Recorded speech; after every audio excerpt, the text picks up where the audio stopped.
Mosaic, a daily news program from Link TV, presents a selection of news reports from independent and state-controlled broadcasters from throughout the Middle East.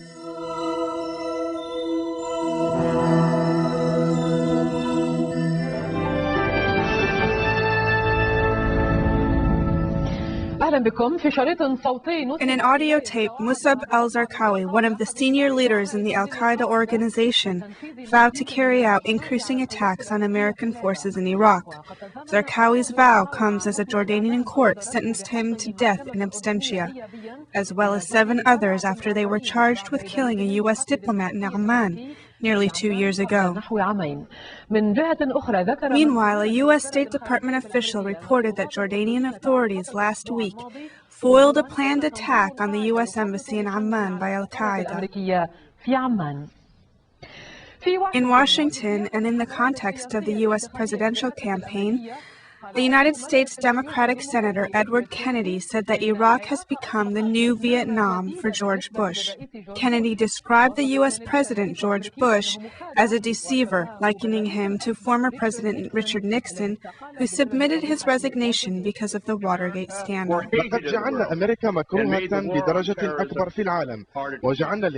He made America more hated in the world, and he made the war on terrorism harder to win. The result is a massive and very dangerous crisis in our foreign policy. We lost the respect of other nations in the world. How do we get back our respect? How do we reestablish the working relationships we need with other countries to win the war on terrorism and advance the ideals we share? And how can we possibly expect President Bush to do that? He is the problem, not the solution. Iraq is George Bush's Vietnam, and this country needs a new president.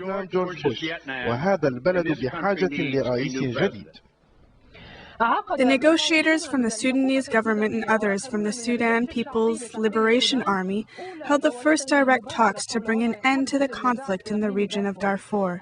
The Sudanese government and the People's Army reached an agreement to resolve one of their differences regarding power sharing and the administration of 3 disputed areas. In the southern city of Ammara, 12 Iraqis were killed in clashes between British forces and Sadr loyalists.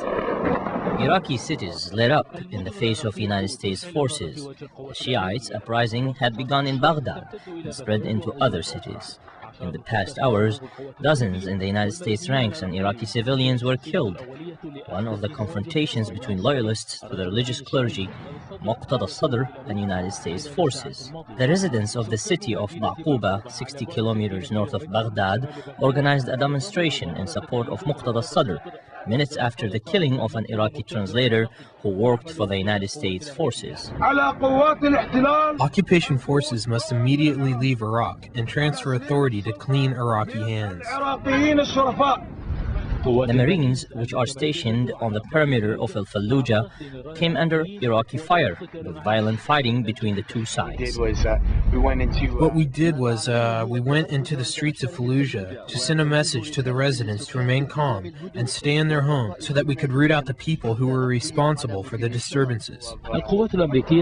United States forces used Apache helicopters raiding the city of Sadr, west of Baghdad, firing their missiles throughout the night after violent fighting between members of Support of Al Sadr's militia and American soldiers, resulting in major damage to buildings and properties.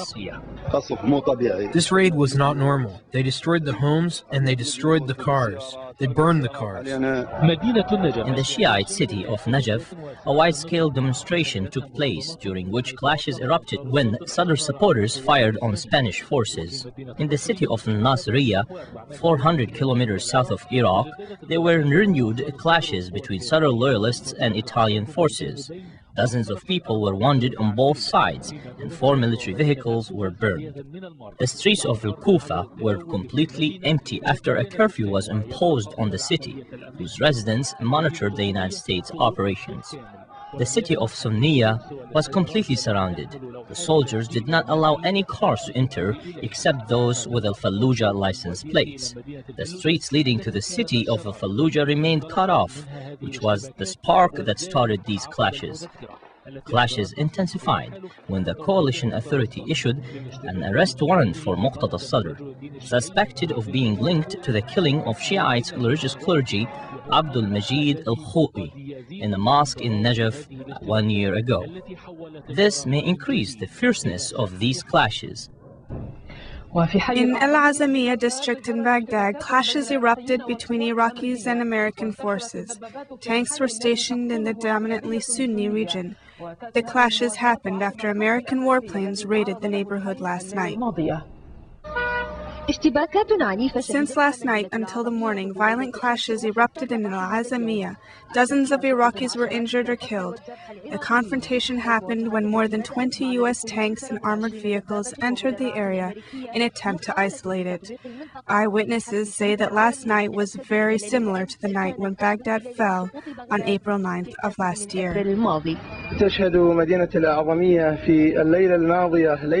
People were martyred. Last night was a tragic and bloody night in Al Azimyah. Planes were hovering over the area and the occupation tanks were approaching. Occupation soldiers and their collaborators who supported them also came. They want to defeat the Islamic identity of this nation and the identity of this respected jihadi country. With a loud voice, we are telling the Americans no to occupation and yes to resistance. The area suffered huge damages after the clashes, and electricity generators that served Al Azimyah were destroyed, and a number of businesses were destroyed when American tanks randomly fired at them. American tanks intensively and randomly opened fire on civilians while planes were hovering over the area. Yesterday, 10 people were martyred in the Azimyah.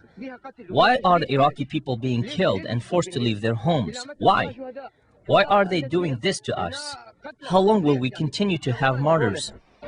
The residents of Al Azimyah were extremely angered by the American acts of intimidation, which they say compelled them to stand in solidarity with Al Sadr supporters. They threatened to retaliate if the Americans do not fulfill the promises they made when they came. We are in solidarity with Mr. Muqtada Al Sadr and with every honorable Iraqi. God willing, Iraq will become a mass grave for the Americans in the near future. The area was empty of the Iraqi police, who found themselves in the crossfire between the attackers and occupation forces. People in Al Azimyah did not keep their hands tied when they saw the wave of anger erupting in the Shiite cities for the last 2 consecutive days against the American forces. Rafah Al-Saad, Abu Dhabi Television, Baghdad.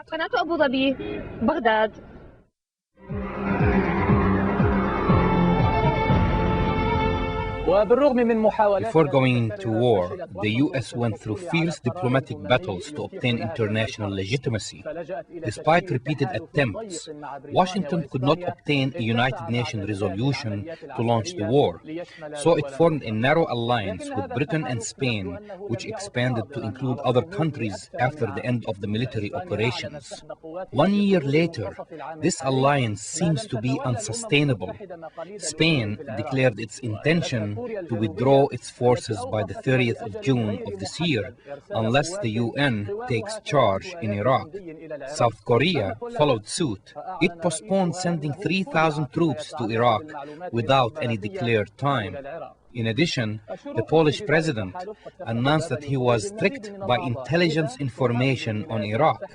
Divisions among U.S. allies may open the door for more countries to pull out of Iraq, which explains why the U.S. is trying hard to save what can be saved. It has been 1 year since the American war against Iraq was launched, but the administration of the American President George W. Bush still can't form an international coalition that would legitimize this military adventure in Iraq.